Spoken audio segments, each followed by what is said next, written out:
Hi guys, this side Anjali and I welcome you once again to the Future Warriors YouTube channel. So guys, आज की इस video में हम complete revision करने वाले हैं साइंस का, then history, geography and then complete current affairs का। ठीक है, देखो ये वीडियो आप कंप्लीट देख लो, आपका बहुत अच्छे से रिवीजन हो जाएगा, trust me. Okay, so start करते हैं वीडियो को। हम वीडियो को स्टार्ट करेंगे साइंस सेक्शन से एंड उसमें भी बायोलॉजी। तो देखो, ब्लड क्या है? ब्लड एक कनेक्टिव टिश्यू है। इसको टू पार्ट में डिवाइड किया गया है, plasma and blood corpuscles. Okay, so blood corpuscles को तीन पार्ट में डिवाइड किया गया हुआ है, RBC, WBC, platelets. RBC red क्यों होता है? Because of haemoglobin. इसकी ये कितने डेज तक मतलब बेसिकली सर्वाइव करता है? 120 डेज तक। देन बोन मैरो में ये बनता है। ओके, बोन मैरो में। Then next is WBC. WBC क्या है? ये वाइट कलर का होता है और ये ना जर्म से प्रोटेक्शन करता है, हमारी जर्म मतलब इन्फेक्शन से प्रोटेक्शन करता है। एंड इसको ल्यूकोसाइट भी कहते हैं। 5 to 7 डेज ही सर्वाइव करता है। Next platelets. प्लेटलेट्स क्या होता है? जो ब्लड क्लॉटिंग के लिए हेल्प करते हैं और ये विटामिन के में इसका मेंशन है, राइट। विटामिन के is responsible for the blood clotting, right. देखो यहीं पे हमें कार्ल लैंडस्टेनर के बारे में भी बात कर लेना चाहिए। कार्ल लैंडस्टेनर कौन थे? इन्होंने ब्लड ग्रुप को डिस्कवर किया था। इन्होंने कहा था जिनका ब्लड ग्रुप ओ होता है ना, वो सबको खून बांट सकते हैं, लाइक वो यूनिवर्सल डोनर होते हैं। क्यों वो यूनिवर्सल डोनर होते हैं? बिकॉज उनके अंदर एंटीजेंट नहीं होता है, ठीक है। And A B blood group वाले जो होते हैं वो यूनिवर्सल रिसेप्टर होते हैं, वो सबसे खून ले सकते हैं क्योंकि उनके अंदर कोई भी एंटीबॉडी नहीं होती है। Okay, no antibody is present. अब हम यहीं पे बात कर लेते हैं चैम्बर्स की, बिकॉज चैम्बर्स ना एज इट इज पूछ लिए जाते हैं, मिसलेनियस कैटेगरी के ये क्वेश्चन हो जाते हैं, ठीक है। तो देखो, फिश के पास 2 चैम्बर्स होते हैं, रेप्टाइल्स एंड एम्फीबियंस के पास 3 चैम्बर्स होते हैं, मैमल्स के पास 4 लाइक वी, है ना। एंड इसमें डॉल्फिन भी एडिट होती है। बर्ड्स के भी 4 चैम्बर्स होते हैं। क्रोकोडाइल जो कि एक रेप्टाइल की कैटेगरी का है, जैसे कि मैंने बताया रेप्टाइल्स के 3 चैम्बर्स होते हैं, बट क्रोकोडाइल उसमें से एक एक्सेप्शनल केस है जिसके 4 चैम्बर्स होते हैं। ओके, देन कॉकरोच के कितने होते हैं? 13 होते हैं। Okay, next is hormones. Hormones के रिगार्डिंग में क्वेश्चन पूछे जा सकते हैं कि कौन सा ग्लैंड कौन सा हार्मोन सीक्रेट करता है एंड वो किसके लिए रिस्पॉन्सिबल होता है, राइट। पिट्यूटरी ग्लैंड जो होता है वो ग्रोथ के लिए रिस्पॉन्सिबल होता है। थायरोक्सिन ग्लैंड क्या होता है? वो हमारी बॉडी के मेटाबॉलिज्म को रेगुलेट करता है। इंसुलिन या फिर ग्लूकोजन जिसको बोलते हैं वो ब्लड शुगर लेवल के लिए रिस्पॉन्सिबल होता है। एड्रेनल ग्लैंड जो होता है वो heart rate that is BP के लिए रिस्पॉन्सिबल होता है। Testosterone is a male hormone character, ठीक है। Now next is ovaries. Ovaries को 2 पार्ट्स में डिवाइड किया गया है, ईस्ट्रोजन एंड प्रोजेस्ट्रॉन। ईस्ट्रोजन क्या होते हैं? वो फीमेल्स के सेकेंडरी कैरेक्टर्स के लिए रिस्पॉन्सिबल होते हैं। प्रोजेस्ट्रॉन जो होते हैं ना, प्रेगनेंसी के टाइम होने वाले जो हॉर्मोन्स रिलीज होते हैं तो वो प्रोजेस्ट्रॉन द्वारा किए जाते हैं। ऑक्सीटोसिन यहीं पे आप याद रखेंगे, जो मिल्क के प्रोडक्शन में हेल्प करता है, तो ये वो हार्मोन होता है ऑक्सीटोसिन, ठीक है। नेक्स्ट हम बात करेंगे ह्यूमन एक्सक्रीशन की। देखो, ह्यूमन का एक्सक्रीशन डायरेक्ट पूछ लिया जाता है कि कैसे कौन कौन से प्रोसेस से होकर वो गुजरता है। सबसे पहले कौन आता है? जैसे किडनी, सबसे पहले किडनी, देन उसके बाद यूरेटर, यूरेटर के बाद urinary bladder and then urethra, ठीक है। एमोइबा पे यहाँ पे लगे हाथ याद रख कर लो आप। जैसे कि इंजेशन होता है पहले, फिर डाइजेशन होता है, then absorption, assimilation and egestion. याद कर लो बस, ठीक है। अब देखो, हमारे पास ना कुछ टाइप ऑफ प्लांट्स होते हैं। एक होता है यूनिसेक्सुअल प्लांट्स, एक होते हैं बाइसेक्सुअल प्लांट्स, ठीक है। यूनिसेक्सुअल प्लांट में कौन से होते हैं? एग्जांपल क्या है उनके? पपाया, वाटरमेलन, ये 2 इंपॉर्टेंट एग्जांपल हैं, याद रखेंगे आप। बाइसेक्सुअल प्लांट्स में क्या होता है? हिबिस्कस एंड मस्टर्ड होते हैं, ठीक है। अब यहाँ पे एक ऑटोट्रॉफिक प्लांट्स होते हैं, एक हेट्रोट्रॉपिक्स होते हैं। क्या है इसका एग्जाम्पल? ऑटोट्रॉप्स वो होते हैं जो अपना फूड खुद ही बनाते हैं, ठीक है, make their own food. And heterotrophs क्या होते हैं? जो दूसरों पर डिपेंड होते हैं to make their own food, जैसे कि मशरूम और हम भी। Okay, next is diseases. देखो, वायरल डिसीज होता है, बैक्टीरियल डिसीज होता है एंड पैरासाइट होता है, ठीक है। वायरल में कौन कौन सी मैंने यहाँ पे मेंशन कर दी है and you guys must be aware of this particular viral diseases, है ना। क्या होते हैं वायरल डिसीजेस? बेसिकली जिनकी कोई मतलब दवा नहीं हो पाती है, राइट। अगर भगवान ने चाहा तो we all survive, otherwise will let to death. तो ये वो वायरल डिसीजेज हैं, जैसे कि चिकन पॉक्स, स्मॉल पॉक्स हो गया, AIDS, dengue, measles, mumps, rabies, ठीक है, ये सब। देन बैक्टीरियल डिसीजेस कौन से होते हैं? बेसिकली इनकी कोई पर्टिकुलर दवा होती है इन इस पर्टिकुलर बीमारियों के लिए, ठीक है, जैसे कि वो pink cough, diphtheria, then cholera, typhoid, TB, pneumonia, tetanus. Now next is parasite. Parasite में क्या है? Malaria, sleeping sickness, kala-azar, worms, filariasis, ठीक है। डेंगू हमें फीमेल मस्कीटो के काटने की वजह से होता है, तो उस फीमेल मस्कीटो का नाम क्या होता है? That is aedes aegypti. Then malaria किससे होता है? वो भी फीमेल मस्कीटो से होता है, उसका नाम क्या है? एनोफिलिस मस्कीटो, ठीक है। जैसे कि ORS की फुल फॉर्म क्या होती है, ओरल रिहाइड्रेशन सॉल्यूशंस, और ये डायरिया के टाइम दिया जाता है। ओके, मतलब डायरिया दस्त वगैरह लग जाते हैं ना, उस तब ORS को लिया जाता है। अब हम ये थोड़ा विटामिन के बारे में डिस्कस कर लेंगे, क्योंकि इसके रिगार्डिंग क्वेश्चंस पक्का देखने को मिलेंगे आपको। देखो, जो हमारे विटामिन हैं कुछ वो फैट सॉल्युबल्स होते हैं। कौन से हैं वो? A, D, E, K, ये आपको याद नहीं रखना है, ठीक है। आप सिर्फ वाटर सॉल्युबल को याद रख लो, क्योंकि वो थोड़े से हैं, B एंड C, ठीक है, vitamin B and vitamin C। अब हमारे पास विटामिन कैसे हैं? A, B, C, D, E, K, और B के कितने पार्ट हैं? टोटल 8 पार्ट हैं, 8, ठीक है। अब देखो, जितने भी हमारे विटामिन है ना, उनके केमिकल नेम आपको याद रखना चाहिए, ठीक है, याद होना ही चाहिए। A, B, C, D, E, K। इसका एक ना वो भी है, ट्रिक भी है, जैसे रेटिनॉल है ना, रे, THI इज थायमीन है ना, तो रे थी ऐसी कल तक फैली, ऐसे करके आप, इसकी ट्रिक है तो उससे आप याद रख सकते हैं। देन इसके रिगार्डिंग डिसीजेज आती हैं, लाइक अगर विटामिन A की डेफिशिएंसी होती है तो आपको कौन सी डिसीज़ होती है? तो ये होती है ड्राई आइज, ठीक है। अगर विटामिन B1 की डेफिशिएंसी होती है तो बेरी, देन C की होती है तो scurvy, basically teeth and bones की रिगार्डिंग है ना। देन D इज राइकेट्स, राइकेट्स बहुत बार आता है, ये भी बोन डेफिशिएंसी से रिगार्डिंग है ये, ठीक है। Then E is infertility, then K is blood clotting, ठीक है। Now next we start with physics. Physics में देखो, आपका लाइट वाला चैप्टर होता है बहुत ही ज़्यादा इंपॉर्टेंट हो जाता है, सो हम इसको अच्छे से करेंगे। देखो, स्पीड ऑफ लाइट सबसे पहले किसने मेजर की थी? रॉयमर ने मेजर की थी, ठीक है। वैक्यूम में लाइट की स्पीड कितनी हो जाती है? 3 × 10⁸ मीटर पर सेकंड। एंड प्लीज दो स्टार मार्क कर लो इस पे, बिकॉज ये बहुत ही ज़्यादा इंपॉर्टेंट है, पूछ लिया जा सकता है। ओके, देन ल्यूमिनस बॉडीज क्या होती है? ल्यूमिनस बॉडी वो बॉडी होती है जिनकी अपनी खुद की लाइट होती है, जैसे कि सन। एंड नॉन ल्यूमिनस उल्टा, जिसकी खुद की लाइट नहीं होती, जैसे कि मून, ठीक है। अब ये मैंने कुछ मेंशन किया है, but that is not that important. नीचे आ जाओ। 1 लाइट ईयर क्या होता है? ये बेसिकली डिस्टेंस होता है स्टार का अर्थ तक का, ठीक है। अब साउंड में ना बस ये याद करो कि ऑडिबल साउंड कितनी होती है? 20 हर्ट्ज टू 20,000 हर्ट्ज। ये हर्ट्ज क्या है? ये फ्रीक्वेंसी की ऐसा यूनिट होती है, ठीक है। अगर 20 हर्ट्ज से लेस हो जाता है तो हम उसे कहते हैं इंफ्रासोनिक, और अगर 20 हर्ट्ज से लेस हो जाता है तो उसे हम कहते हैं इंफ्रासोनिक, एंड 20,000 हर्ट्ज से ज़्यादा हो जाता है तो अल्ट्रासोनिक। देखो, वर्ड से ही आप थोड़ा समझ सकते हैं कि ये क्या डिनोट कर रहे हैं। ओके, तो ये कुछ इंपॉर्टेंट पॉइंट है आपके साउंड के रिगार्डिंग। अब हम बात कर लेते हैं concave mirror and convex mirror की, ठीक है। देखो, कनकेव मिरर ये कन्वर्जिंग होता है और ये रियल एंड इन्वर्टेड इमेज बनाता है। फोकल लेंथ इसकी पॉजिटिव होती है, ठीक है। क्यों पॉजिटिव होती है, कैसे पॉजिटिव होती है, ये सब आपको पढ़ने की जरूरत नहीं है, ये यूपीएससी लेवल वाले एग्जाम से पूछा जाता है, यहाँ पे नहीं पूछा जाएगा, ठीक है। तो फोकल लेंथ इसकी पॉजिटिव होती है। एग्जांपल देख लो आप, एग्जांपल क्या है? तो guys, uses of concave mirror convex mirror important हो जाते हैं, तो इसको आप एक बार गो थ्रू कर लेना। देन हम बात कर लेते हैं सम फिनोमेना बेस्ड ऑन रिफ्रैक्शन, तो जैसे ट्विंकलिंग ऑफ स्टार्स, ओवर मतलब कि सन का मॉर्निंग एंड इवनिंग में ओवर शेप हो जाना, देन रिवर शैलो अपीयर होना, ठीक है। तो ये सब इसके एग्जांपल है, इसको भी आप एक बार गो थ्रू कर लेंगे। ओके, सो अब हम बात करते हैं आइस की। देखो, आइस के रिगार्डिंग में क्वेश्चंस आते हैं, तो हम कुछ ही पार्ट्स के इंपॉर्टेंटली यहाँ पे डिस्कस करेंगे, जैसे कि कॉर्निया। कॉर्निया क्या होता है? ये वो पार्ट है आइस का जहाँ पे सबसे पहले लाइट एंटर करती है, और कॉर्निया ही वो पार्ट होता है जो आप आइस जब डोनेट करते हो तब इसे ही आप डोनेट करते हो, cornea. Okay, then iris and pupil, ये क्या होता है? प्यूपिल जो होता है वो ब्लैक कलर का होता है, और आइरिश जो होता है ना, वो प्यूपिल के साइज को इंक्रीज और डिक्रीज करता है। ओके, कि क्या है ये, कैसे है, ये सब नहीं, ठीक है, ये सब नहीं याद रखना है आपको, सिर्फ ये इंपॉर्टेंट चीज आप ऐसे समझ लो और याद रखो, ठीक है। देन सीलियरी मसल्स होते हैं, वो क्या करते हैं? वो कर्वेचर ऑफ द लेंस को इंक्रीज या डिक्रीज करते हैं, ठीक है। हमारी जो आइस में लेंसेज होते हैं ना, उसको इंक्रीज और डिक्रीज करने का काम सीलियरी मसल्स करते हैं। लाइक मायोपिया क्या होता है? जब आपको पास का दिखता है बट दूर का नहीं दिखता है, ठीक है। और इसको करेक्ट करने के लिए आप कौन सा लेंस लगाते हो? Concave lens. और रेटिना में आपकी कौन सी, मतलब किस कहाँ पे इमेज फॉर्म होती है? तो रेटिना के फ्रंट में, रेटिना के फ्रंट में इमेज फॉर्म होती है जब आपको मायोपिया होता है। तो हाइपरमेट्रोपिया में क्या होता है? आपको दूर का दिखता है बट पास का नहीं दिखता है, और इसको करेक्ट करने के लिए आप यूज करते हो कॉन्वेक्स लेंस, एंड यहाँ पे इमेज जो होती है वो रेटिना के बिहाइंड, मतलब रेटिना के पीछे फॉर्म होती है। Okay, so these all are the important facts जो कि आपको आइस के रिगार्डिंग याद रखें। अब नेक्स्ट हम बात कर लेते हैं इंस्ट्रूमेंट्स की। देखो, इंस्ट्रूमेंट का मैं यहाँ पे मतलब इसको रीड करने वाली नहीं हूँ, बिकॉज फालतू टाइम वेस्ट होगा, आप एक बार गो थ्रू कर लो इसको, ठीक है। एंड इसी पीडीएफ में भेजने वाली हूँ, तो वहाँ पे आप एक बार देख लेना, लाइक सिस्मोग्राफ क्या होता है, को मेजर करता है, एनीमोमीटर विंड को मेजर करता है। Okay, so these all are the most important वाली हैं, ठीक है। तो देखो, ग्रीन हाउस गैसेस अब हम डिस्कस कर लेते हैं। ग्रीन हाउस गैसेस क्या होती हैं? देखो, क्या होती है आप सबको पता है यार, ठीक है। एग्जांपल देख लो इनके, कौन सी वो होती हैं gases? Basically CO2, N2O, nitrous oxide, then CH4 is methane. Ozone होती है, ओजोन का क्या होता है? फॉर्मुला O3 होता है, राइट। देन CFCs क्या होती है? क्लोरोफ्लोरोकार्बन्स। कहाँ से रिलीज होती है? जो हमारी AC वगैरह होती है ना, इनमें जो गैसेस रिलीज होती है वो CFCs होती हैं, ठीक है। सो ये कुछ बहुत ही ज़्यादा इंपॉर्टेंट वाली चीज़ें थी। तो अब नेक्स्ट बढ़ते हैं हम केमिस्ट्री के टॉपिक पे। देखो, केमिस्ट्री में ना ये हमारे जो केमिकल नेम्स वाली चीज़ें होती हैं, ये बहुत ही ज़्यादा इंपॉर्टेंट होती है। यहाँ से नहीं पूछा जाएगा केमिस्ट्री में, तो कहाँ से पूछा जाएगा, ठीक है। देखो, सबसे पहले कॉमन नेम मैंने यहाँ मेंशन कर दिए हैं, फिर उनका केमिकल नेम क्या होता है, उसका केमिकल नेम, देन उसका फॉर्मुला क्या होता है। बहुत ही इंपॉर्टेंट वाले मैंने मेंशन किए, सारी नाम कहानी लिख दी मैंने, ठीक है। तो आप एक बार गो थ्रू कर लो इसको, और इसमें भी अगर आपको छांटने है ना बहुत इंपॉर्टेंट, तो यार क्या ही बताऊँ, कैसे कर पाओगे आप उसको, ठीक है। चलो नेक्स्ट हम बात कर लेते हैं यहाँ पे टीयर गैस, ठीक है। टीयर गैस क्या होती है? NH3। देन मार्श गैस क्या होती है? CH4, मीथेन कहते हैं इसको। Then quicklime, washing soda, baking soda. ये देखो, वॉशिंग सोडा, बेकिंग सोडा तो बहुत ही ज़्यादा इंपॉर्टेंट है और बहुत कंफ्यूजिंग भी होता है, और मुझे तो बहुत होता है, ठीक है। तो आप एक बार प्लीज इसको गो थ्रू कर लो अच्छे से। देन एल्कोहल क्या होता है? Alcohol is C2H5OH। Then heavy water is D2O, deuterium oxide. Then sugar क्या होता है? C12H22O11। ओके, अब जल्दी से भाग के आ जाओ इस वाले इंपॉर्टेंट टॉपिक पे। देखो, क्या है ये? जब हम किसी पर्टिकुलर स्टेट से किसी दूसरी स्टेट में चेंज करते हैं चीज़ों को, तब उसके नाम बदल जाते हैं, उस प्रोसेस को कुछ अलग नाम से कहा जाता है। तो वो क्या है? अगर आप गैस को लिक्विड फॉर्म में चेंज करोगे तो उसे कहते हैं कंडेंसेशन, राइट। अगर लिक्विड को, कोई लिक्विड वाली चीज़ है, उसको आप गैसियस फॉर्म में कर रहे हो तो उसे कहते हैं वेपोराइजेशन। ये तो बहुत आसान था, है ना। अब अगर आप सॉलिड को गैसियस फॉर्म में कन्वर्ट करते हो, क्या है इसका एग्जांपल? कैम्फर है ना, कपूर देखा है ना, वो कैसे कन्वर्ट होता है, उसका प्रोसेस का नाम है सब्लिमेशन। सॉलिड को जब आप गैसियस फॉर्म में कन्वर्ट करते हो तब कहते हैं सब्लिमेशन। गैस को अगर आप सॉलिड में कन्वर्ट करोगे तो उसे कहते हैं डेपोजिशन। अगर आप लिक्विड को सॉलिड में कन्वर्ट करोगे तो उसे कहते हैं सॉलिडिफिकेशन, जैसे कि हमारा पानी और आइस।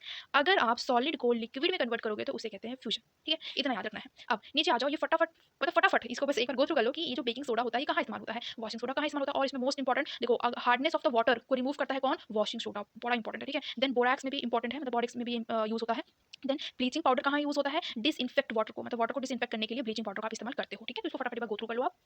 देन हमारी कुछ ना केमिस्ट्री के मोस्ट इंपॉर्टेंट पर्सन हो जाते हैं, तो उनको हम एक बार देख लेंगे। क्या है उनके नाम? देखो, जे थॉमसन, इन्होंने इलेक्ट्रॉन की खोज की थी जो कि नेगेटिव इन नेचर होता है। ई रुदरफोर्ड, जिन्होंने प्रोटोन की फॉर्म मतलब प्रोटोन को खोज किया था जो कि पॉजिटिव इन नेचर होता है। गोल्ड फॉइल भी इनसे रिलेटेड है, ठीक है, याद रखना है। जे शैडविक, इन्होंने न्यूट्रॉन को फॉर्म किया था जो कि न्यूट्रल होता है, ना ही पॉजिटिव ना ही नेगेटिव। ठीक है, अब इसकी ट्रिक होती है ईट पर नाच, याद करने के लिए। E is electron, T is Thomas, electron को फॉर्म किया थॉमस ने। P R is proton, Rutherford ने। ठीक है, नाच ना N is neutron and C H is Chadwick. ठीक है, तो ये इंपॉर्टेंट है। अब यहाँ जो आइसोटोप्स एंड आइसोबार्स क्या होते हैं? आइसोटोप्स होते हैं जिनका सेम एटॉमिक नंबर होता है बट डिफरेंट एटॉमिक मास होता है। आइसोबार्स क्या होते हैं? जिनका सेम एटॉमिक मास होता है बट डिफरेंट एटॉमिक नंबर होता है। ओके, सो ये कुछ इंपॉर्टेंट बातें थी। अब हम बात कर लेते हैं हमारे ओर्स की। ठीक है, और एल्यूमिनियम के ओर को क्या कहते हैं? बॉक्साइट। आयरन के magnetite, copper is malachite, zinc is calamine, mercury cinnabar, cinnabar बहुत बार आता है। ठीक है, देन कैल्शियम डोलोमाइट, जिप्सम। ठीक है, सोडियम का बोरैक्स, बहुत इंपॉर्टेंट। अभी याद करो जरा, मैंने बोरैक्स कहाँ बताया था? कहाँ बताया था बताओ, जल्दी बताओ, जल्दी याद करो। Washing soda, right. चलो ठीक है, कोई नहीं, अगर आपको याद नहीं हुआ कोई बात नहीं, मतलब कि रिवाइज कर लेना अच्छे से, याद हो जाएंगे आप अच्छे से। Pitch bleach, uranium and lead से कौन सा और निकलता है? गलीना। ठीक है, गलीना और whatever you pronounce it. देन हमारा ना जो पेरियोडिक टेबल है उसे किसने बनाया है? उसे किसने फॉर्म किया है? डिमिट्री मेंडलीव्स ने। ठीक है, मेंडलीव्स ने। ओके, जो हमारा पेरियोडिक टेबल है ना उसको ग्रुप्स में एंड पीरियड्स में बनाया गया हुआ है। ग्रुप्स कितने हैं? 18 ग्रुप्स हैं। पीरियड्स कितने हैं? 7 हैं। ग्रुप्स जो वर्टिकल लाइंस होती है ना वो ग्रुप्स होती हैं, और हॉरिजेंटल लाइंस जो होती हैं वो पीरियड्स होते हैं। ठीक है, अब पीएच के रिगार्डिंग आता है। पीएच की फुल फॉर्म क्या है? बहुत पीएच पे सुनते हैं ना हम लोग, लेकिन फुल फॉर्म नहीं पता है। तो फुल फॉर्म क्या है इसकी? Potential of hydrogen ions. ठीक है, potential of hydrogen ions. And यहाँ पे नीचे मैंने टेबल भी दिया हुआ है, आप एक बार गो थ्रू कर लेना बस कि एग का 8 होता है। ठीक है, सबसे ज़्यादा एसिडिक कौन सा होता है? अच्छा, एसिडिक मतलब जो 7 से कम होता है ना, जिनका नेचर मतलब 6 हो गया, 5 4 3 2 1, ये क्या है? ये एसिडिक नेचर है। जितना कम 7 से उतना ज़्यादा एसिड, जितना ज़्यादा 7 से उतना ज़्यादा बेसिक। ठीक है, तो आप एक बार यहाँ पे इसको देख लेंगे। देन एलॉयस की बात कर लेते हैं। एलॉयस का ये देखो मैंने टेबल प्रोवाइड कर दिया, लाइक ब्रॉन्ज, फिर ब्रास, जर्मन सिल्वर। ठीक है, तो एक बार इसको देख लो आप, क्या है कैसे है, क्या उसका फार्मूला होता है। आई मीन फार्मूला बोल रही हूँ, किन दो मेटल से मिलकर ये सब बनते हैं। ठीक है, तो आप एक बार गो थ्रू कर लो इसको। Now next is separation. ठीक है, जैसे किसी एक चीज़ में दो चीज़ें मिल रखी हुई हैं तो उनको सेपरेट करना है, तो वो उसको सेपरेट करने के लिए कुछ अलग अलग मेथड या टेक्निक्स यूज़ होते हैं, तो वो हम यहाँ पे डिस्कस करेंगे। First is centrifugation, blood test को यूरिन से, then blood from milk, then washing machine में, ये सेंट्रीफ्यूगेशन यूज़ होता है। Then chromatography, colour of dye है ना, ड्रग को आप ब्लड से जब सेपरेट करते हो तो क्रोमेटोग्राफी यूज़ करते हो। देन सब्लिमेशन क्या होता है? Camphor, ammonium chloride. ठीक है, डिस्टिलेशन जब आप ऑयल को वाटर से अलग करते हो। फ्रैक्शन डिस्टिलेशन जब आप किसी दो चीज़ों में से एयर को निकालते हो, एयर को रिमूव करते हो, उसे कहते हैं फ्रैक्शनल डिस्टिलेशन। अब यहाँ पे हम फटाफट देख लेंगे कि जो हमारा सिल्वर होता है ना, जब ये ऑक्सीजन के कांटेक्ट में आता है तो ये क्या फॉर्म करता है? ये बनाता है Ag2S। क्या मतलब है? Silver sulphide. ठीक है, मतलब जब हमारा सिल्वर ऑक्सीजन के कांटेक्ट में आ जाता है तो वो एक ब्लैक कलर की कोटिंग कर देता है, क्योंकि उसमें सल्फर लग जाता है। ठीक है, बिकॉज ऑफ सल्फर। अब कॉपर जब कार्बन डाइऑक्साइड के संपर्क में आता है तब वो क्या बनाता है? कॉपर कार्बोनेट बनाता है, दैट इज CuCO3, और ग्रीन कलर की कोटिंग हो जाती है। Girls might be very much aware of these things, है ना, बॉयज़ ने भी देखा ही होगा। चलो अब नेक्स्ट इज हमारे पास ना कुछ इंडिकेटर्स होते हैं, जैसे कि हमारे लिटमस पेपर। तो जब लिटमस पेपर को आप एसिड में डालते हो ना तो वो रेड कलर में कन्वर्ट हो जाता है, एंड बेस में डालते हो तो ब्लू कलर में कन्वर्ट हो जाता है। लिटमस पेपर होता कौन से कलर में है? वो पर्पल कलर का होता है। ठीक है, और उसे बेसिकली जो है ना, लिटमस पेपर होता है ना, वो एक नेचुरल इंडिकेटर है जो हम लीचन से लेते हैं। लीचन किसी कैटेगरी है? थैलोफाइट। ठीक है, ये प्लांट किंगडम की कैटेगरी होती है। देन मिथाइल ऑरेंज एसिड में जब आप डालते हो इसको तो रेड कलर में चेंज होता है, बेस में येलो कलर का हो जाता है, और actual methyl orange orange colour का ही होता है। मिथोन ऑफ ये फिनोप्थिलीन क्या होता है? फिनोप्थेलिक क्या होता है? जब इसको आप एसिड में डालते हो तो वो कलरलेस हो जाता है, बेस में डालते हो तो पिंक हो जाता है। टर्मेरिक हल्दी एसिड में डालोगे तो येलो हो जाएगी और बेस में डालोगे तो रेड हो जाएगी। नाउ नेक्स्ट हम बात करते हैं मेटल्स एंड नॉन मेटल्स की। हमारे मेटल्स सॉलिड फॉर्म में होते हैं एंड नॉन मेटल्स जो होते हैं वो गैसियस या सॉलिड फॉर्म में होते हैं। बेसिकली हमारे मेटल सारे सॉलिड में होते हैं जैसे कि मैंने बताया, बट कुछ एक्सेप्शनल केस है दैट इज़ मरकरी। मरकरी हमारा लिक्विड नेचर का होता है हमारे लेकिन और हाँ यहाँ नॉन मेटल का भी एक एक्सेप्शनल केस है दैट इज़ ब्रोमीन। ब्रोमीन जो है वो लिक्विड नेचर का होता है, ऑल्दो सारे जो नॉन मेटल्स होते हैं वो किस फॉर्म में होते हैं? गैसियस या फिर सॉलिड फॉर्म में होते हैं। ठीक है, हमारे मेटल्स क्या होते हैं? सारे मेटल्स हमारे शाइनी होते हैं और नॉन मेटल्स जो होते हैं वो शाइनी नहीं होते हैं, बट वहाँ पे एक ग्रेफाइट होता है एंड आयोडीन होता है जो कि शाइनी नेचर का होता है। बाकी सारे नॉन मेटल्स नॉन शाइनी होते हैं। अब मेटल्स में हम बात करें तो सारे मेटल्स हमारे हार्ड होते हैं, बट सोडियम एंड पोटेशियम ऐसे दो मेटल्स हैं जिनको आप नाइफ के थ्रू मतलब चाकू से काट भी सकते हो।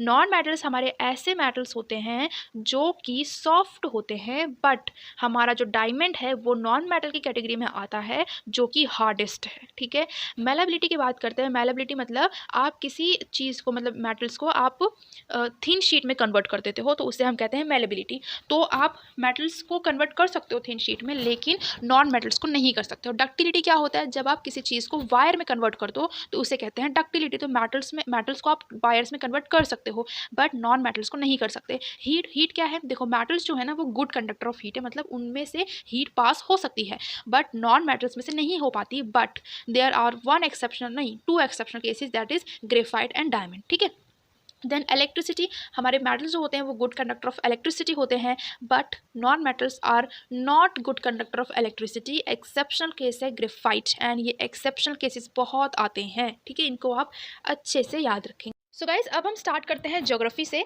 देखो ज्योग्राफी में हम प्लैनेट्स को सबसे पहले कवर करेंगे। देखो कुछ इंपॉर्टेंट फैक्ट्स हैं प्लैनेट्स के, जैसे कि biggest planet is Jupiter, biggest satellite is Ganymede, blue planet किसे कहा जाता है? अर्थ को, green planet is Uranus, then brightest planet सबसे चमकता हुआ कौन सा है? वीनस। और वीनस को हम क्या कहते हैं? ट्विन सिस्टर कहते हैं ना, ये मतलब बेसिकली अर्थ एंड वीनस को ट्विन सिस्टर्स कहा जाता है ना। Then brightest planet outside the solar system is Sirius. देखो आउटसाइड बोला जाए तो सीरस है, ठीक है, बाकी इनसाइड कौन सा है? वीनस है। Closest star of solar system is Proxima Centauri, बहुत इंपॉर्टेंट है। सबसे पास वाला स्टार कौन सा है? तो it's Proxima Centauri. Then coldest moon planet कौन सा होगा? वही होगा ना प्लैनेट जो सबसे दूर है हमारे सोलर सिस्टम में, so it's Neptune. Then evening star किसे कहा जाता है? वीनस को। एंड फारदेस्ट प्लैनेट कौन सा है सन से? नेपट्यून। देखो वीनस के रिगार्डिंग ना मैं आपके साथ एक इंपॉर्टेंट चीज़ डिस्कस करूंगी यहीं पे, प्लीज़ आप उसका नोट कर लेना। देखो जो हमारा वीनस होता है ना वो किस तरह से रोटेट होता है, बेसिकली कैसे वो रोटेट होता है? ये basically east to west rotate करता है। सिर्फ यही वो प्लैनेट है जो कि ईस्ट टू वेस्ट रोटेट करता है। हमारी अर्थ और बाकी प्लैनेट कैसे रोटेट करते हैं? West to east. ठीक है, सो ये एक इंपॉर्टेंट फैक्ट है। देन ये अभी ना 2023 की न्यूज़ के अकॉर्डिंग ये क्वेश्चन है कि प्लैनेट कौन सा है जिसमें सबसे ज़्यादा सैटेलाइट्स यानी कि मून है? किसमें है? पहले सैटर्न हुआ करता था 83 मून्स के साथ, बट अब जुपिटर हो गया है कितने मून्स के साथ? 92 मून्स के साथ। ठीक है, तो अब सबसे ज़्यादा सैटेलाइट्स किसमें है? जुपिटर में है। देन फास्टेस्ट रिवोल्यूशन कौन करता है सोलर सिस्टम में? It's mercury. And hottest planet कौन सा है? वीनस। देन डेंसेस्ट प्लैनेट सबसे भारी प्लैनेट कौन सा? ऑब्वियसली अर्थ होगा, है ना। देन फास्टेस्ट रोटेशन कौन कर लेता है सोलर सिस्टम में? जुपिटर। ठीक है, मॉर्निंग स्टार किसे कहा जाता है? वीनस को। इवनिंग स्टार भी इसे कहा जाता है ना। सबसे पास कौन सा है अर्थ के? तो वीनस है। अच्छा ये सीक्वेंस में भी आपको पता होना चाहिए कि क्या सीक्वेंस है सोलर सिस्टम में, सबसे पहले क्या आता है? मरकरी, वीनस, अर्थ, मार्स, ऐसे करके पूरा पता होना चाहिए। एंड एक और चीज़ ना वो साइज वाइज भी आपको याद होना चाहिए। ठीक है, सबसे छोटा उससे बड़ा, उससे बड़ा, उससे बड़ा, तो आप एक बार उसको याद कर लेना। ठीक है, देन कहाँ थे हम? Red planet. ठीक है, रेड प्लैनेट किसे कहते हैं हम? मार्स को कहते हैं। सबसे धीरे कौन सा प्लैनेट जो है वो रिवोल्यूशन करता है? तो वो है हमारा Neptune. Okay, revolution and rotation से कोई प्रॉब्लम तो नहीं ना आपको, मतलब समझ आ रहा है ना? रोटेशन क्या होता है? मतलब जब कोई भी प्लैनेट खुद घूमता है ना उसे कहते हैं रोटेशन। एंड रिवोल्यूशन क्या होता है? जब कोई प्लैनेट घूमते घूमते किसी पर्टिकुलर चीज़ के अराउंड घूमे, जैसे कि सन के अराउंड अगर हमारी अर्थ घूम रही है मतलब वो रिवोल्यूशन कर रही है। ठीक है, then next is slowest rotation in solar system is by Venus. Then smallest planet कौन सा, सबसे छोटा सा मरकरी है। देन सबसे छोटी सैटेलाइट किसकी है, कौन सी है, मतलब डेमोस है। और ये किसकी है बेसिकली, किस प्लैनेट में है, ये मार्स में है, ठीक है। फोबोस एंड डेमोस दो हैं, ठीक है। देन अर्थ ट्विंस किसे कहा जाता है, ऑब्वियसली वीनस को कहा जाता है, क्योंकि ये सेम साइज़ की दिखती हैं अर्थ के जैसी, है ना।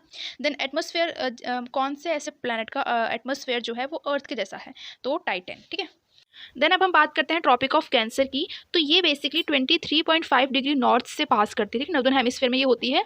ये हमारे इंडिया के कौन से स्टेट को कट करती है, तो देखो गुजरात, राजस्थान, मध्य प्रदेश, फिर छत्तीसगढ़, झारखंड, फिर वेस्ट बंगाल, त्रिपुरा, देन मिजोरम। तो टोटल कितनी होगी, 8 स्टेट्स हो गई हैं। एंड जो हमारा त्रिपुरा है ना, वहाँ पे उदयपुर है, जहाँ से जो कि नियरेस्ट मानी जाती है कि ट्रॉपिक ऑफ कैंसर के सबसे नियरेस्ट जो स्टेट है या फिर सिटी है वो ये है, ठीक है। देन ये जो है ना माही रिवर ट्रॉपिक ऑफ कैंसर को 2 टाइम्स बाइसेक्ट करती है, ठीक है। देन ट्रॉपिक ऑफ कैप्रिकॉर्न की बात करें हम तो ये 23.5 डिग्री साउथ से निकलती है। एंड आर्कटिक सर्कल जो है ये 66.5 degree north, then Antarctic circle 66.5 degree south, then Indian standard meridian ये 82.5 डिग्री ईस्ट से निकलती है, ठीक है। अब आप ना मुझे बताएंगे कि इंडियन स्टैंडर्ड मेरिडियन हमारे इंडिया की कौन कौन से स्टेट्स को क्रॉस करती है या फिर कट करती है, ठीक है। देन अब हम बात करते हैं हमारे अर्थ के इंटीरियर की। देखो हमारा अर्थ के इंटीरियर में देखो कैसे पार्ट में डिवाइडेड है, पहले crust, mantle, then core. Crust किससे बना है, सियाल से, ठीक है। देखो सियाल मतलब SI silicon, AL is aluminium, silicon and aluminium से बना हुआ है। मेंटल जो है वो sima, silicon and magnesium, Ma is magnesium. And core is nife मतलब क्या है, Ni is nickel, Fe is iron, ठीक है। अब हम बात करते हैं हमारे स्केल की। देखो रिक्टर स्केल क्या है, बेसिकली ये मैग्नीट्यूड ऑफ अर्थक्वेक को मेजर करता है, ठीक है। और बेसिकली हमारा जो अर्थक्वेक है वो किसके द्वारा नापा जाता है, मेजर किया जाता है, तो इट्स सिस्मोग्राफ, राइट। तो लेकिन वहाँ पे ना रिक्टर स्केल एक होता है एंड देन मर्कैली स्केल होता है। तो ये भी आपको पता होना चाहिए कि रिक्टर स्केल जो है वो मैग्नीट्यूड ऑफ द अर्थक्वेक को नापने के लिए होता है। एंड जो ये मर्कैली स्केल है ये इंटेंसिटी ऑफ अर्थक्वेक को नापता है, ठीक है। RM एंड MI से आप याद रख सकते हैं। सिस्मोग्राफ अर्थक्वेक के लिए बताया मैंने, जैसे कि बैरोमीटर किसको मेजर करता है, एटमॉस्फेरिक प्रेशर को मेजर करता है, ठीक है। और ना मैं एक मिसलेनियस की वीडियो लेके आऊँगी उसमें जो है ना उसमें मैंने बहुत अच्छे से जैसे वन लाइनर क्वेश्चंस होते हैं, वन वर्ड आंसर्स होते हैं, वैसे वाले क्वेश्चंस मैंने वहाँ पे प्रिपेयर कर रखे हुए हैं, तो वो मैं आपके साथ शेयर कर दूँगी, ठीक है। अब हम बात कर लेते हैं इंटरनेशनल बाउंड्रीज़ की। इंडिया और पाकिस्तान बॉर्डर को क्या कहते हैं, Radcliffe line. Then India Afghanistan Durand line, India और चाइना की MC मोहन लाइन, ठीक है। ये 3 इंपॉर्टेंट लाइन्स हैं, इनको आपको याद रखना है, इंटरनेशनल बाउंड्रीज बेसिकली। ओके अब हम बात कर लेते हैं इंपॉर्टेंट चैनल्स की। देखो हम ना लाइन वाइज याद रखेंगे। पहले 8 डिग्री चैनल, देखो 8 डिग्री चैनल किसको सेपरेट करता है, मिनी क्वाई को माल्डिव से, ठीक है। 9 डिग्री चैनल देखो ध्यान से देखना, ये जो मिनी क्वाई का आइलैंड है ना उसको सेपरेट करता है मेन लक्षद्वीप आर्किपेलागो से, ओके ये इंपॉर्टेंट है। देन 10 8 9 10 वाला क्या करता है, 10 डिग्री चैनल लिटिल अंडमान को कार निकोबार से सेपरेट करता है। अब उसी के साथ याद रखो डंकन पैसेज क्या है, वो साउथ अंडमान को लिटिल अंडमान से सेपरेट करता है। देन कोको पैसेज क्या है, सॉरी कोको चैनल ये म्यांमार को अंडमान से के बीच में बेसिकली, ठीक है। देन इंपॉर्टेंट हिमालयन रेंजेस की बात कर लेते हैं हम। देखो ये जो ग्रेट हिमालय है ना इसको और क्या क्या नामों से जाना जाता है, ग्रेट हिमालय को इनर हिमालय भी बोलते हैं और हिमाद्री भी बोलते हैं। हिमाद्री मतलब ग्रेट हिमालय, इनर हिमालय, हिमाद्री की सबसे हाईएस्ट पीक कौन सी है, तो ये है माउंट एवरेस्ट, ठीक है, जो कि किसका पार्ट है, नेपाल में है ना। देन माउंट एवरेस्ट को सागर माथा एंड शोमोलुंगमा भी कहते हैं, ठीक है, सागर माथा एंड शोमोलुंगमा, क्योंकि देखो ये क्वेश्चन ना बहुत कॉमन हो गया है, तो इसको माउंट एवरेस्ट के नाम से नहीं पूछा जाएगा, आपको ये सागर माथा भी दे दिया जा सकता है, ठीक है, तो आप इसको याद रखेंगे। देन मिडिल हिमालय या फिर लेसर हिमालय को और किस नाम से जाना जाता है, हिमाचल, या ठीक है हिमाचल से जाना जाता है। इनकी हाईएस्ट कौन सी है, पीर पंजाल, ठीक है। देन शिवालिक को किसके नाम से जाना जाता है, आउटर हिमालय एकदम नीचे वाली, ठीक है। और देखो इसके बीच में क्या है, इसके ऊपर क्या क्या बने हुए हैं, सारे जितने भी हमारे ड्यून्स है ना वो इधर शिवालिक के हैं, लाइक देहरादून वगैरह है ना वो शिवालिक रेंजेस के ही हैं। देन हमारी जो इंडिया है ना वो एरिया वाइज 7th रैंक पे आती है, ठीक है। ओवरऑल वर्ल्ड में एरिया वाइज हमारा इंडिया जो है वो 7th रैंक पे आता है। अब हम यहाँ पे थोड़े से फैक्चुअल क्वेश्चन डिस्कस कर लेते हैं। देखो अब ये जो नेपाल के जो प्राइम मिनिस्टर बने ना उनका नाम याद रखना बहुत इंपॉर्टेंट है, क्या नाम है उनका, पुष्पा कमाल दहाल, ठीक है। देन हमारी जो एशिया में वो टोटल कंट्रीज कितनी है, 48 टोटल कंट्रीज हैं। Total number of states in India कितने हैं, 28 स्टेट्स हैं और 8 यूनियन टेरिटरीज हैं। Richest person of the globe कौन है, बर्नारो अर्नोल्ट, ठीक है, ये CEO है लुइस विटन के, है ना। Then richest person of Asia कौन है, Gautam Adani, okay Gautam Adani is the richest person of Asia. अब हम सेंसस की बात कर लेते हैं जो कि 2011 में रिलीज किया गया था, है ना। तो देखो हाईएस्ट पॉपुलेशन डेंसिटी किस स्टेट की है, बिहार की। Lowest population density Arunachal Pradesh की। हाईएस्ट पॉपुलेशन उत्तर प्रदेश में है। लोएस्ट पॉपुलेशन सिक्किम में है। Highest sex ratio obviously Kerala में है ना, और लोएस्ट जो है वो हरियाणा में है। देन हाईएस्ट लिटरेसी रेट कहाँ, ऑब्वियसली केरला ही होगा, है ना। देन लोएस्ट इज बिहार, ठीक है, तो ये इंपॉर्टेंट है। देन गाइस मैं यहाँ पे आपके साथ कुछ और इंपॉर्टेंट फैक्ट्स डिस्कस करना चाहूंगी सेंसस के रिगार्डिंग। देखो फीमेल लिटरेसी रेट कितना था, 65.5% था। मेल लिटरेसी रेट कितना था, 82% था। लिटरेसी रेट इन इंडिया कितना था, इट वाज 74%, ठीक है। देन भील ट्राइब्स जो है वो 37.7% है टोटल ST पॉपुलेशन की, ठीक है। देन बंगाल जो है वो सबसे ज्यादा spoken, like second most spoken language है इंडिया की, ठीक है, सेकंड मोस्ट। देन गोवा जो है वो सबसे ज्यादा अर्बनाइज्ड स्टेट है। देन लुधियाना जो है ना वो डिस्ट्रिक्ट वाइड बहुत ज़्यादा पॉपुलेटेड है। कहाँ पे है Ludhiana? It's in Punjab. Then जो हमारा 2011 हुआ था ना, उसमें registrar general and census commissioner कौन थे? CM Chandramouli. Okay, and this name is extremely important. अब हम बात कर लेते हैं हिस्ट्री की, जो कि बहुत ही ज़्यादा बोरिंग है, but I can assure you कि अगर इन टॉपिक्स को आप पढ़ते हो तो थोड़ा बहुत आप कॉन्फिडेंस फील करोगे ही करोगे। ओके, सो देखो, फॉरेन ट्रैवलर्स बहुत इंपॉर्टेंट हो जाते हैं। फॉरेन ट्रैवलर्स, कौन से ट्रैवलर्स किस राजा या फिर किस डायनेस्टी के टाइम आए हुए थे? तो देखो, मैगथनीज जो आए थे वो मौर्यन डायनेस्टी के टाइम पे आए थे, और इन्होंने एक बुक लिखी थी इंडिका। ठीक है, फाहेन आए थे, ये चाइनीज ट्रैवलर है। ठीक है, किन के टाइम पे आए थे? गुप्ता एम्परर के टाइम पे आए थे, एंड और बेसिकली विक्रमादित्य के टाइम पे आए थे ये। देन ह्यूंग सांग, ये किसके टाइम पे आए थे? हर्षवर्धन डायनेस्टी के टाइम पे आए थे, लाइक हर्षवर्धन जिस डायनेस्टी के थे, दैट इज वर्धन डायनेस्टी है ना, तो हर्षवर्धन के टाइम पे ये आए थे। इब्न बटूता, ये तो बहुत अच्छे से आप याद रखना, आ सकता है पेपर में। मोहम्मद बिन तुगलक के टाइम पे ये आए थे।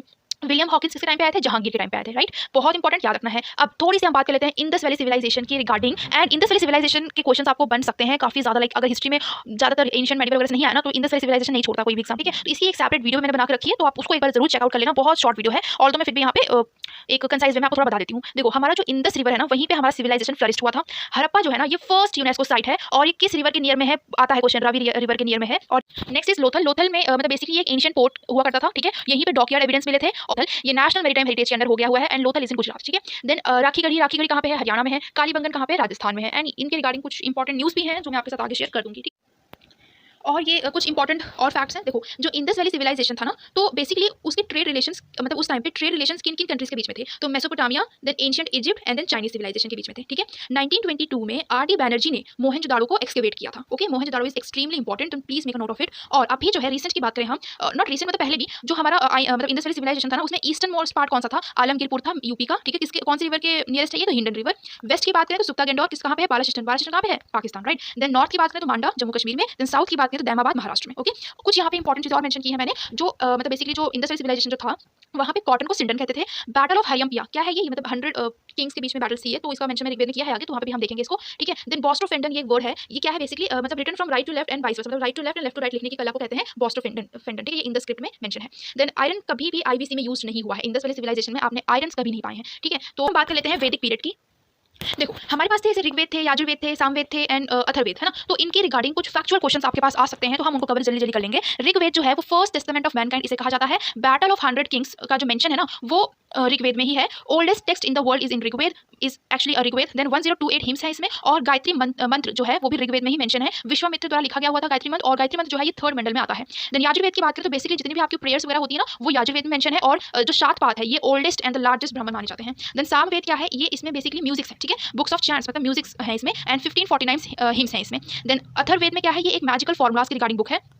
ओके, और ये जो ऊपर के 3 है, लाइक ऋग्वेद, यजुर्वेद, सामवेद, इन्हें ट्राई ऑफ वेदास भी कहते हैं। आर्यन कास्ट क्या थे? ये जो जंगल स्टूडेंट्स होते थे ना, उन्हें आर्यन कास्ट कहते थे। नाउ नेक्स्ट उपनिषद। टोटल कितने उपनिषद हैं? 108, राइट? ओल्डेस्ट कौन सा है? ओल्डेस्ट कौन सा है? बृहदयका, बृहदयका। देन अतिथि देव भाव जो है ये कौन से उपनिषद से लिया गया है? तो तैत्तरीय उपनिषद से लिया गया है। तमसोमा ज्योतिगम्य छंदोग्य उपनिषद से लिया गया है। ओके, हमारी जो फर्स्ट ग्रामर बुक थी वो कौन सी थी? अष्टाध्यायी, है ना, अष्टाध्यायी थी। किसने लिखी थी? पाणिनि ने लिखी थी।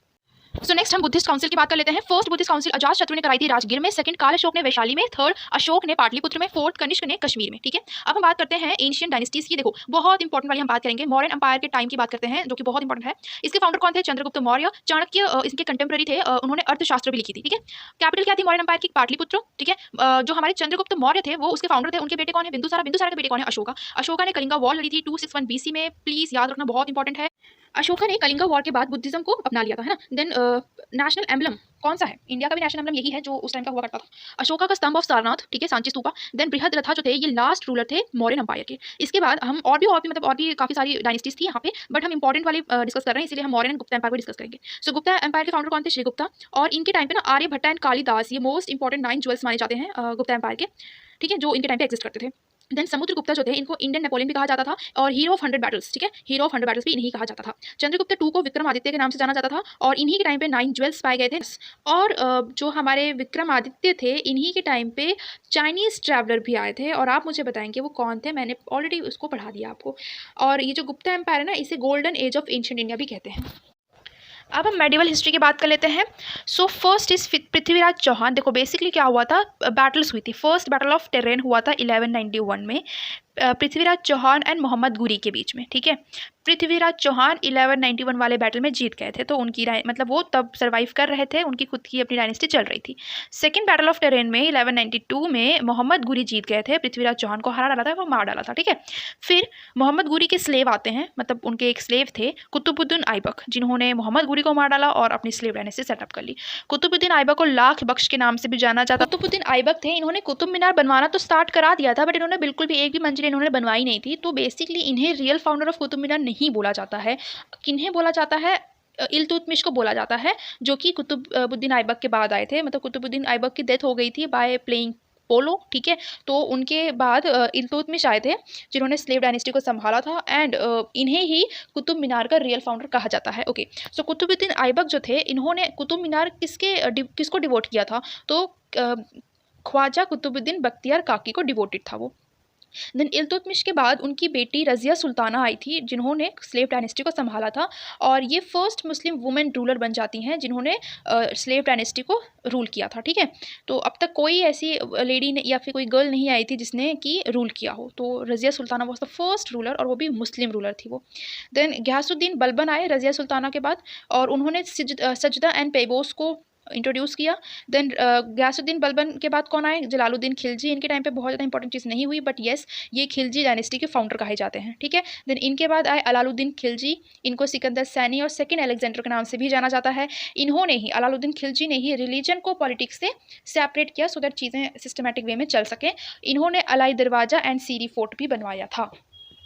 अब हम बात करते हैं अलाउद्दीन खिलजी के बाद कौन आए? तुगलक डायनेस्टी सेटअप हुई। किसने सेटअप की? गाजी मलिक ने, ठीक है। गाजी मलिक ने इनको गयासुद्दीन नहीं गयासुद्दीन बलबन नहीं है, पता कैसे आगे मुंह में, छोड़ो। देन तुगलक डायनेस्टी किसने फॉर्म की? गाजी मलिक ने, ठीक है। देन नेक्स्ट कौन आए? गाजी मलिक के बाद मोहम्मद बिन तुगलक, जिन्होंने दिल्ली को देवगिरी शिफ्ट किया। Okay, what is this Devagiri? देखो, दौलताबाद जो था ना, उसका नाम रीनेम मतलब नाम जो है वो चेंज हो गया है, रीनेम कर दिया गया है उसे देवगिरी के नाम से, ठीक है। और ये करंट अफेयर्स की न्यूज़ है ये, ठीक है। तो दिल्ली को शिफ्ट कर दिया गया था देवगिरी।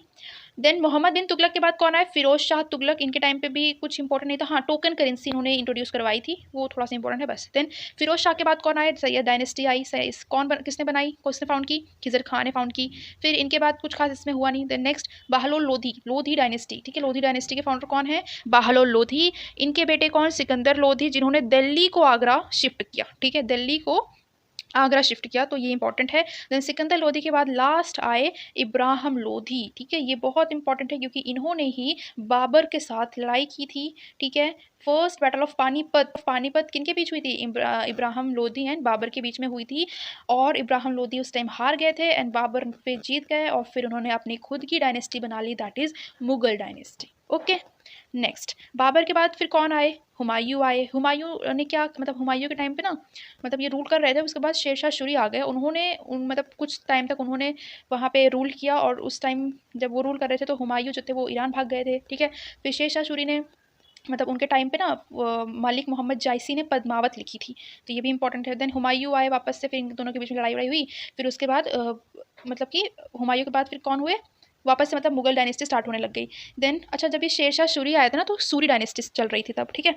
देन हुमायूं के बाद कौन आए? अकबर। अकबर ने क्या किया? इन्होंने क्या क्या बनवाए थे? आगरा फोर्ट बनवाया था, Lahore palace, then Fatehpur Sikri, then Buland Darwaza, ठीक है। अकबर के टाइम पे भी 9 ज्वेल्स थे, और उसमें से भी बहुत इंपॉर्टेंट वाले कौन से थे? देखो, बीरबल थे, मन सिंह थे, अब्दुल फजल, और भी बहुत ज़्यादा लोग थे, ठीक है। मतलब बहुत ज़्यादा क्या, 9 थे पूरे, है ना। अकबर के टाइम पे तुलसीदास भी थे, ठीक है, जिन्होंने हनुमान चालीसा लिखी थी, मतलब अकबर के टाइम पे ही लिखी थी, ऐसा कहा जाता है। देन नेक्स्ट तानसेन भी अकबर के टाइम के थे, ठीक है। देन नेक्स्ट अकबर के बाद कौन आए? जहांगीर आए। सालिम अली के नाम से भी इन्हें जाना जाता था। इनकी वाइफ थी नूर जहाँ, जिन्हें लाइट ऑफ वर्ल्ड भी कहा जाता है। इन्होंने मोती महल बनवाया था लाहौर में, और इन्होंने 5th सिख गुरु अर्जन देव को हैंग कराया था, and it was such a sad demise, ठीक है। देन शाहजहाँ आए थे जहांगीर के बाद, इनके एरा को, मतलब इनके टाइम पीरियड को गोल्डन एज भी कहा जाता है। शाहजहाँ की जो वाइफ थी उनका नाम क्या था? अंजुमन बानो बेगम, जिनको मुमताज़ महल के नाम से भी जाना जाता है। शाहजहाँ ने क्या क्या बनवाया था? ताजमहल आगरा में। अच्छा, ताजमहल किसने बनवाया था? मतलब बेसिकली आर्किटेक्चर का नाम क्या था? उस्ताद ईशा, ठीक है।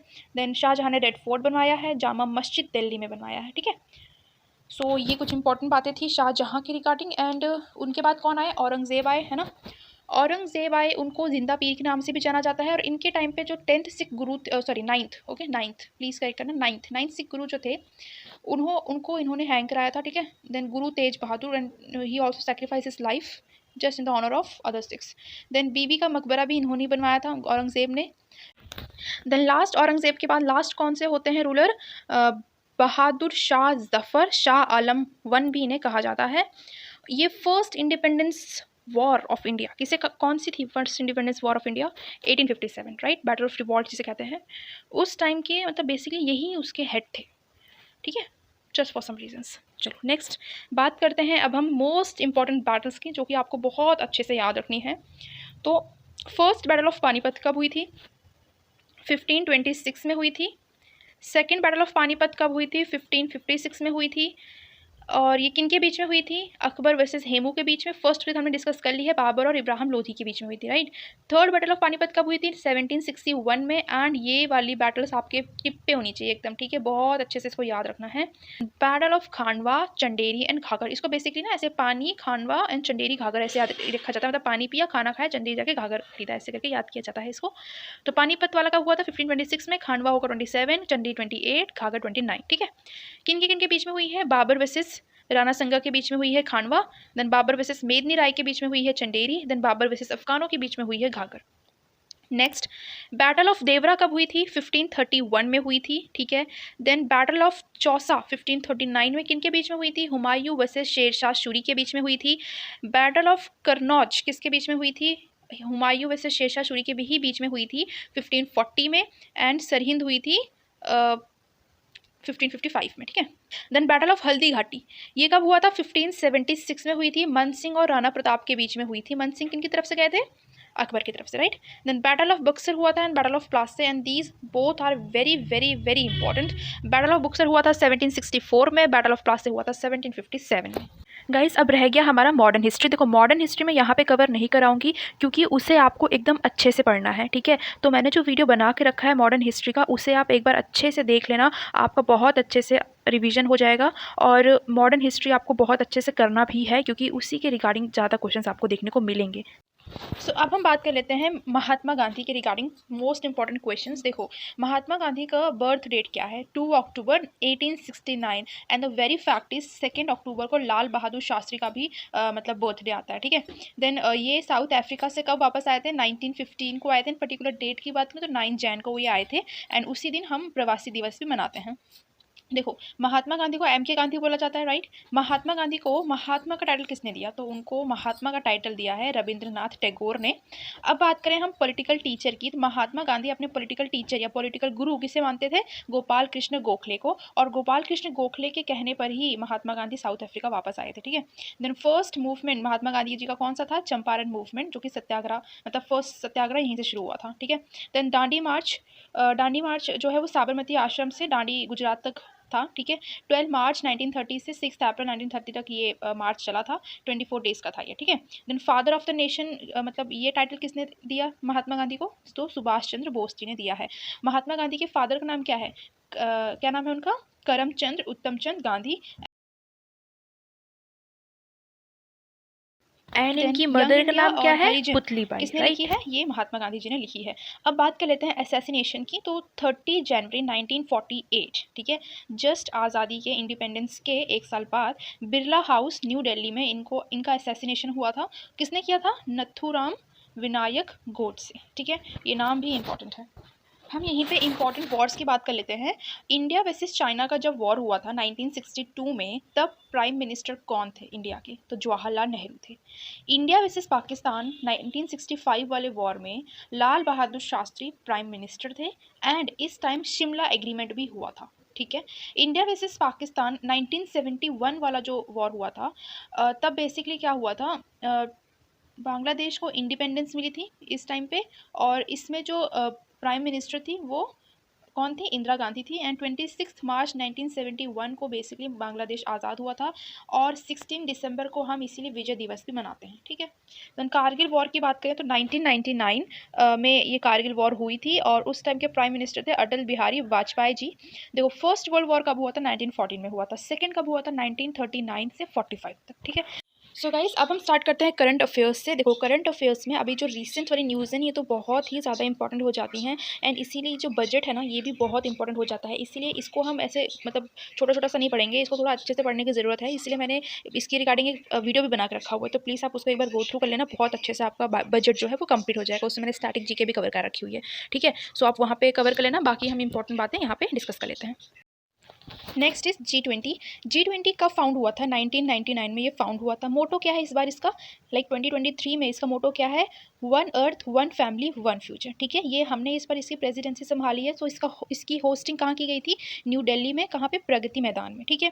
लास्ट टाइम इसकी प्रेसिडेंसी किसके पास थी? इंडोनेशिया के पास थी, और इंडोनेशिया में कहाँ पे होस्ट किया गया था? बाली में होस्ट किया गया था। सो अब हम बात कर लेते हैं फीफा की, जो कि बहुत ही ज़्यादा न्यूज़ में था, ठीक है। इसके रिगार्डिंग आपको क्वेश्चन श्योर शॉर्ट मिलेंगे ही मिलेंगे, ठीक है। देखो सबसे पहले इसकी हमें क्या बनता है इसको डिस्कस करना। फर्स्ट ऑफ ऑल इसकी फुल फॉर्म, राइट। तो फीफा की फुल फॉर्म क्या है? फेडरेशन इंटरनेशनले डे, देखो DE डे फुटबॉल एसोसिएशन, बड़ी उबड़ खबड़ सी इसकी फुल फॉर्म है, तो प्लीज़ आप इसको एक बार नोट डाउन कर लेना। ये कब हुआ? अभी मतलब 2022 में हुआ था। कहाँ पे? कतर में। ये इसका 22nd एडिशन था, ठीक है। एडिशन भी आपको याद रखना पड़ेगा।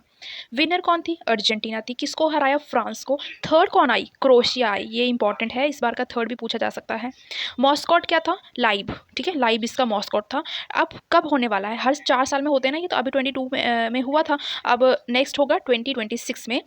कहाँ पे होगा ये? मतलब बेसिकली ये इसको यूनाइटेडली होस्ट किया जाएगा, US, मैक्सिको एंड कनाडा द्वारा, ठीक है। जो फीफा हुआ था उसमें गोल्डन ग्लव का अवार्ड किससे मिला था? सबसे पहले ये जानना ज़रूरी है, गोल्डन ग्लव का अवार्ड मिलता कब है? जिसने बेस्ट गोल कीपिंग की होती है ना, उसको गोल्डन ग्लव का अवार्ड मिलता है। किसको मिला? MA मार्टिनेज को मिला है। गोल्डन बूट का अवार्ड किसको मिला है? ये कब मिलता है? जिस मोस्ट गोल्स स्कोर करने पे, तो किसको मिला है? केलिन एम्बप्पे को मिला है, ठीक है। अब इसी के रिगार्डिंग कुछ स्टैटिक जीके भी कवर करना बहुत इंपॉर्टेंट हो जाता है। तो फर्स्ट टाइम फीफा कब होस्ट हुआ था? 1930 में होस्ट हुआ था। वॉन मतलब जीता कौन था? उरुग्वे जीता था।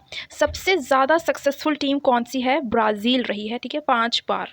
सबसे ज़्यादा गोल्डन बूट्स किसने जीते हैं अब तक टिल डेट? कौन है वो? लियोनेल मेसी, 6, ठीक है, 6 गोल्डन बूट्स उन्होंने जीते हैं। और फर्स्ट फीफा वुमेंस का कब हुआ था? तो वो हुआ था 1991 में, ठीक है। सो ये कुछ इंपॉर्टेंट बातें थी फीफा के रिगार्डिंग। एंड आपको फाइट पता है ना, FIDE फाइट वाला, वो चेस के लिए है, ठीक है, तो वो भी आप थोड़ा याद रखेंगे। अब हम बात कर लेते हैं रिपब्लिक डे के रिगार्डिंग कुछ मोस्ट इंपॉर्टेंट बातें। देखो इस बार 74th रिपब्लिक डे था ये इस बार का। चीफ गेस्ट कौन थे? अब्दुल फतेह अल सीसी। कौन है ये? इजिप्ट के प्रेसिडेंट हैं, ठीक है, इजिप्ट के प्रेसिडेंट। और अभी यहीं से एक और स्ट्रैटेजी के निकल के आता है कि फर्स्ट टाइम चीफ गेस्ट कौन थे जब फर्स्ट टाइम रिपब्लिक डे हुआ था। तो तब थे हमारे सुकार्नो, जो कि कहाँ के थे? इंडोनेशिया के प्रेसिडेंट थे, ठीक है। परेड कहाँ पे हुई? कर्तव्य पथ पे हुई है। देखो राजपथ का रीनेम कर दिया गया ना नाम, तो कर्तव्य पथ पर परेड हुई है। फ्लैग होस्ट किसने किया? ऑब्वियसली प्रेसिडेंट ही करते हैं, ठीक है। 15 अगस्त को, यहीं पे थोड़ा सा इंपॉर्टेंट हो जाता है ये जानना कि रिपब्लिक डे पे फ्लैग होस्टिंग प्रेसिडेंट करते हैं, बट 15 अगस्त वाले दिन पे प्राइम मिनिस्टर फ्लैग होस्ट करते हैं, ठीक है। Next is first time women camel rider के कंटिजेंट को, जो कि BSF का है, उसको पार्टिसिपेशन करने का मौका मिला है। इसमें फर्स्ट टाइम गरुड़ भी शामिल हुआ है, ठीक है। एयरफोर्स का ये बटालियन होता है गरुड़, वो फर्स्ट टाइम इसमें इंक्लूड किया गया है। 21 गन्स की सैल्यूट दी गई थी, ठीक है, 21 गन्स की। देन बेस्ट टैब्लू अवार्ड किसको मिला है? उत्तराखंड को मिला है। उसने क्या रिप्रेजेंट किया था? जिम कॉर्बेट नेशनल पार्क को रिप्रेजेंट किया था, ठीक है। देन सेकंड कौन आया था? महाराष्ट्र। एंड थर्ड कौन आया था? UP। And best people's choice award किसको मिला है? कौन से टैब्लो को मिला है? तो गुजरात के टैब्लो को मिला है। गुजरात के टैब्लो की थीम क्या थी? तो उसकी थीम थी clean green energy efficient Gujarat, ठीक है। नेक्स्ट है कितने पद्म अवार्ड्स दिए गए इस बार के रिपब्लिक डे पे? तो 106 दिए गए हैं। पद्म विभूषण पहले दिया जाता है, फिर पद्म भूषण, देन पद्मश्री। पद्म विभूषण 6 पीपल को मिला है, देन पद्म भूषण जो है वो 9 को मिला है, एंड पद्मश्री जो है वो 91 पीपल को मिला हुआ है। और यहाँ पे आपको ये कवर करना है, ठीक है, पूरे 6 के 6 9 के 9 वाले कवर कर लेने हैं आपको खुद ही। 91 वालों में ना कुछ ही इंपॉर्टेंट नाम लिखे हैं, जैसे कि राकेश झुनझुनवाला, देन आनंद कुमार, रवीना टंडन, ठीक है, ये 3 इंपॉर्टेंट बहुत नाम है। देन 19 वुमेन्स को मिले हैं इस बार, 2 जिसमें से मतलब बेसिकली जो पद्म अवार्ड्स मिले ना 106 मिले हैं, इसमें 19 वुमेन को मिले हैं, 2 NRIs को मिले हैं, एंड 7 पॉस्थमसली मिले हैं, ठीक है। अब हम फटाफट one liner current affairs complete कर लेते हैं। गोल्डन बुक अवार्ड किसे मिला है? रस्किन बॉन्ड को for the book how to live life. ठीक है। अंबेडकर अ लाइफ, ये बुक किसने लिखी है? शशि थरूर ने लिखी है।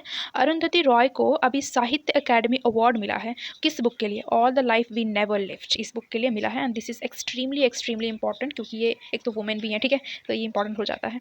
एंड फर्स्ट टाइम साहित्य अकादमी अवार्ड कब अनाउंस हुए थे? 1955 में। एंड मिले किसको थे? तो आर के नारायण जी को मिले थे।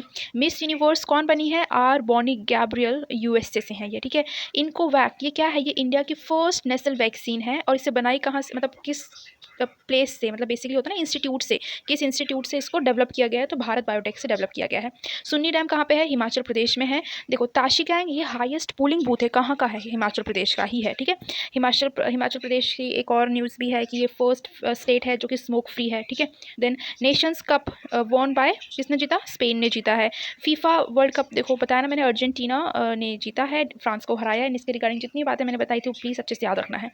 फीबा, फीबा क्या है? ये बास्केटबॉल एसोसिएशन होता है, ठीक है, बास्केटबॉल के लिए खेला जाता है इसमें, मतलब यूएसए ने डिफीट किया है चाइना को इसमें, ठीक है।